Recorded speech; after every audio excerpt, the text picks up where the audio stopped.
So, looking back, it all started about 10 years ago when I first met my daughter's mom. We were in our early 20s figuring life out like most people do. It wasn't anything cinematic or movie-like, just two people connecting in a way that felt real and easy at the time. We clicked, moved in together pretty quickly, and before we knew it, had a little girl who completely rewrote our understanding of what was important. Those first few years honestly were a whirlwind. A mix of regular young parent chaotic moments, and a lot of joy that only comes with loving a child. After 5 years though, things started to feel off. We didn't have a big fallout or dramatic fight that ended everything overnight. It was more like slowly drifting. Different priorities, communication breaking down, small resentments piling up under the surface until one day we both realized we were no longer on the same team. Separating was tough, obviously. Nobody wants their family to break apart like that. But we agreed early on that despite everything, the most important thing was to keep things as smooth as possible for our daughter. That meant setting up a 50-50 custody arrangement, which isn't easy when you don't exactly see eye to eye anymore. We worked hard to maintain that balance, splitting days and weekends, sharing school pickups, agreeing on big decisions for our kids' life. On paper it looked decent. We weren't bitter enemies tossing blame back and forth. I'll give us credit for that. For the sake of our daughter, we kept it mostly civil. But underneath, there was always that current of tension. Simple things that should have been straightforward often spiraled into arguments or cold silences. Whether it was which pediatrician to choose, holiday plans, or even just coordinating schedules, we clashed more often than I'd like to admit. The truth is, co-parenting with someone you used to love and now kind of don't is a constant balancing act. You want to do right by your child but also protect your own emotional space. Sometimes it felt like walking on eggshells. Careful not to say or do too much, but always on guard for the next disagreement. And that tension wasn't just about parenting choices. There were lingering resentments about money, trust, and decisions made without discussion. We had a joint bank account at one point, for managing our daughter's expenses and some shared bills. It seemed practical at first, easier to handle costs when everyone's on the same page. But as time went on, that account became less a tool and more a ticking time bomb. Another source of silent conflict waiting to blow up. Despite everything, we rarely let these issues spill over into our parenting. We both knew our daughter deserved better than that. But beneath the surface, those unresolved financial ties were quietly complicating what should have been a straightforward partnership.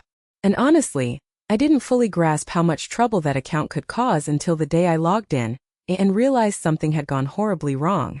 But that's a story for later. For now, it's enough to say, even the best-intentioned co-parenting setups can have cracked foundations underneath. And in our case, that foundation was about to crack wide open, with consequences I never saw coming. So here's where things really started to spiral. After the dust settled on the divorce, there was this joint bank account that my ex and I still had open. It was basically supposed to be closed months ago. That was the plan. But nope. Somehow it just kept hanging over my head like this annoying shadow. And it wasn't because I wanted to keep it open. In fact, I'd been trying for years to get my name off of it. Now, this joint account wasn't some small, forgotten thing either. It was linked to bills, child expenses, small debts, the kind of stuff that you think you'll just untangle once you're no longer together. But here's the kicker. You can't just remove your name from a joint account without both signatures. One party can't unilaterally close it or get their name taken off. So essentially, the fate of this bank account was in her hands. And for whatever reason, whether stubbornness, control, or just plain spite, she refused to sign the paperwork needed to take me off. At first, I was patient, thinking maybe she'd come around. I reached out politely, explaining that it was best for both of us to clear the account and start fresh. I even tried to explain how this was impacting me financially and emotionally. But those messages would either be ignored or met with vague responses that changed nothing. Over time, the polite requests turned into text messages with a sharper edge, and when I tried to discuss it over the phone, it quickly escalated into arguments. I remember one instance where she just hung up mid-conversation saying, "Do what you want, I'm not signing anything." Honestly, it left me feeling powerless and trapped. It wasn't just about the money at this point. It was the principle. We were supposed to be co-parents, or at least civil adults for the sake of our kid. But here I was, stuck because of this unresolved financial link, and it was poisoning any chance for normal communication. Every time I tried to bring it up, the tension would skyrocket. And the longer this went on, the more it became clear she was using that account like some kind of twisted bargaining chip. Looking back, I think that was the moment when it really hit me how much damage something as mundane as a bank account could cause. It's funny how the smallest things can turn into the biggest roadblocks. What started as a simple administrative thing soon became this massive source of stress and resentment. I was trapped financially because she refused to help me untangle it, and every day I worried about what might happen if any unexpected charges came through, or if the account went into overdraft. And as it turns out, it wouldn't be long before these frustrations turned into something much worse, when the unresolved bank account issue led to serious financial consequences that neither of us ever expected. I honestly didn't see it coming. One day, everything seemed normal. Well, as normal as it ever gets when you're tangled up in co-parenting drama. And the next thing I know, I'm staring at this letter in my mailbox.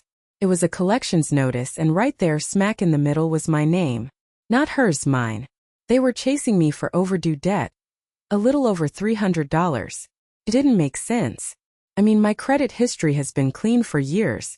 No late payments, no overdrafts, no surprises. I checked everything I could think of.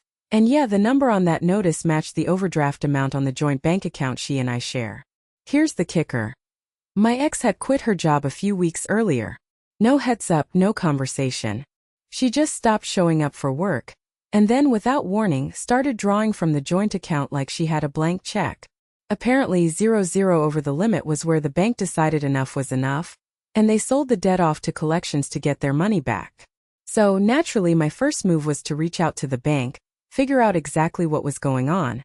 I was thinking, maybe there's some mistake here, some flicker of hope that they'd recognize I wasn't the one responsible for this mess. But from the moment I called, it felt like I hit a wall. All they told me was that the overdraft happened, it was linked to my account, and my name was on the hook for it. No help sorting it out, no inquiry into what my ex might have done without my consent. Just a cold corporate good luck. Next, I tried calling her. I mean, she's the one who quit her job and drained the account, right? Surely she'd want to make this right. One call after another. Texts. Emails. Nothing. Either I got voicemail or she outright ignored me. When we did exchange words, she basically shrugged the whole thing off like it wasn't her problem. Or worse, like it was something I should be able to fix on my own.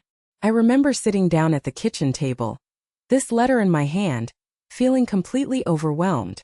Here I was suddenly flagged as a deadbeat, for something I hadn't even done. And for what? Some money she spent when I wasn't even there? Felt like being punched while trying to keep the peace. It wasn't just the financial hit. It was the betrayal. We're supposed to be partners in raising our kid, even if we're not together anymore. But instead, it felt like I was left to pick up the pieces while she just walked away from the mess.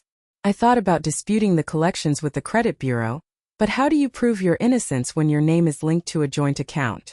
It was my responsibility on paper, no doubt about that. But the truth felt so far removed from what was on that statement. I kept running it through my head. Why would she do this? Was it desperation after quitting her job? Or did she just not care about the fallout the way it would affect me? Meanwhile, the clock was ticking. This black mark could damage my financial standing for years if I didn't deal with it. I started feeling trapped in this invisible web she'd spun, forced to manage a crisis that wasn't mine and with no backup from either the bank or her. At that moment, it hit me, this wasn't just about money anymore. It was about control. About how decisions made behind my back were now dragging me down, threatening everything I'm trying to build for myself and for my kid. I realized that navigating this mess would require all the patience I could muster, because even as furious as I felt, losing my cool would only make things worse for the child caught in the middle. So here I am, stuck with a debt I never asked for, dealing with dead ends on both sides, and having to keep my cool for the sake of our kid. The fallout isn't just financial. It's emotional. And it's just getting started. When it really sank in that I wasn't going to be able to pay off that debt anytime soon, it felt like this heavy weight just settled over me. I'd been scrambling, trying to figure out how to fix it, looking for some way out, but the numbers weren't budging and there was no miracle around the corner. What made it worse, what honestly stung the most, was how indifferent she was to it all. Like I wasn't asking for a handout or anything.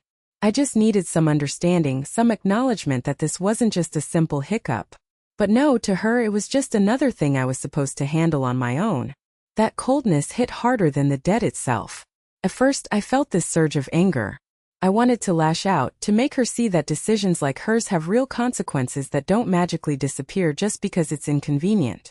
But then I came back to one essential truth. We have a kid together. And whether I liked it or not, and trust me, at times I liked it less than anything else, we have to keep working as co-parents for years to come.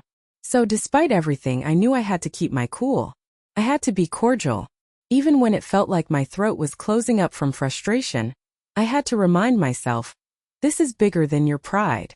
This is about your kid. That realization, as painful as it was, forced me to grow up fast. It taught me hard lessons about boundaries and resilience. I had to learn how to compartmentalize and not let every little thing she did feel like a personal attack. I needed to focus on what I could control, my own responses, my own attitude. Things like that don't come easy, especially when every interaction made me want to pick a fight or shut down completely. But the stakes were too high to let that happen. Looking back, the worst mistake I made wasn't trusting her, because honestly, after everything, you've got to learn who you can count on. It was messing with our finances together in the first place. Blending money with a complicated, difficult person is like handing them a loaded gun and hoping they don't pull the trigger. It just opens a whole new can of mess that splashes back on you no matter what. If I could go back, I'd keep my pockets and my peace of mind a lot more separate. But life is rarely that tidy, right? Sometimes you get caught in these situations that feel like traps, and you have to figure out how to live with the fallout. It's not about winning or losing. It's about surviving and finding some sort of balance when everything seems off-kilter. So here I am, still navigating through this mess, still learning how to keep my boundaries firm but my heart open enough to co-parent without burning out. Trust me, it's not easy. And honestly, some days I wonder if the damn debt will ever get paid off or if the emotional scars will ever fade. But I keep pushing because there's no alternative. Not when a child's involved. That's where the story takes a bittersweet turn. Because even though I've accepted the hand I was dealt, I also know I can't keep letting things slide without standing my ground. It's a delicate balance, but it's the only way forward. And that's exactly what I'm going to have to figure out next.